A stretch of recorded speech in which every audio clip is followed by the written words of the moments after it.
আমরা চেষ্টা করব দিন রাত্রি কাজ করতে। জাতির প্রতি এটা আমাদের অঙ্গীকার যে জাতির সন্তানেরা এত বড় স্বাধীনতা এবং মুক্তি এনে দিয়েছে, তাদের জন্য তদন্ত সংস্থা এবং প্রসিকিউশন যদি দিন রাত কাজ করে এই বিচারের কাজটা সঠিকভাবে করে দিতে পারে, আমরা মনে করবো এই জাতির জন্য আমাদের এটা খুব দরকার অবদান হবে। সুতরাং টাইম টেবিল ব্যাপারে আজকে কিছু বলতে পারছি না। পূর্ণ উদ্যমী তদন্ত শুরু হওয়ার পরে একটা ধারণা করা যাবে, তখন হয়তো আপনাদের ঠান্ডা।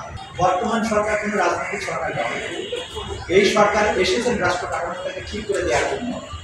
এই বিচার প্রক্রিয়া দীর্ঘ হলে এই সরকারের কোনো নির্বাচিত হওয়ার কোনো কারণ নাই, সম্ভাবনা নেই। সুতরাং এই সরকারের কোনো রাজনৈতিক অভিলাষও থাকতে পারে না, এই বলেই আমরা জানি।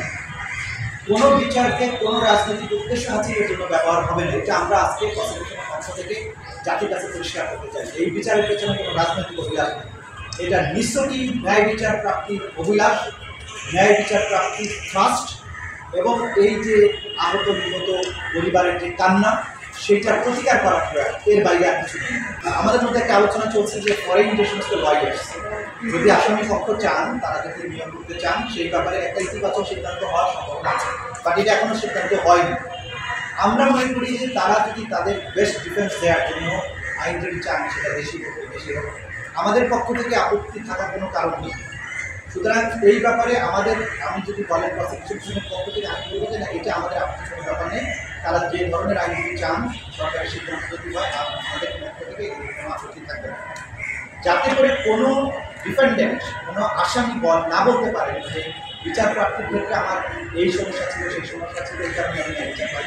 এটা যাতে বলতে না পারেন, এইটা কিন্তু সরকারও এই ব্যাপারে সচেতন আছেন, আমরা প্রসিকিউশন টিম হিসাবেও এই ব্যাপারে সচেতন আছি। আমরা মনে করি যে, আমি গতকালকে বলেছি, বিচার শেষ হওয়ার পরে আসামি পক্ষ এবং বাদী পক্ষ দুই পক্ষই যেন বলে যেখানে সুবিচার রয়েছে, কারোর প্রতি কোনো অন্যায় করা হবে না, কিন্তু কোনো অপরাধের ছাড়ও তাকে করতে হবে। এটা আমাদের স্পষ্ট মেসেজ। ন্যায় বিচার নিশ্চিত করার জন্য যা যা করা দরকার করা হবে। আমাদের মধ্যে কোনো গোপনীয়তা নেই যে আমাকে রায় নিজেদের মতো করে বানিয়ে দিতে হবে, তদন্ত মিথ্যা কথা বলে তদন্ত সাজাতে হবে, প্রয়োজন নেই। বাংলাদেশের এই 18 কোটি মানুষের অধিকাংশ এই ঘটনাগুলোর লাইভ উইটনেস।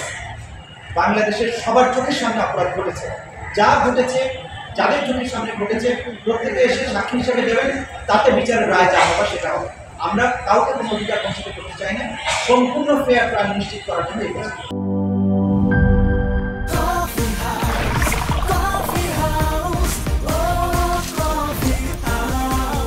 কফি হাউস, প্রতি চুমুকে আড্ডা জমে।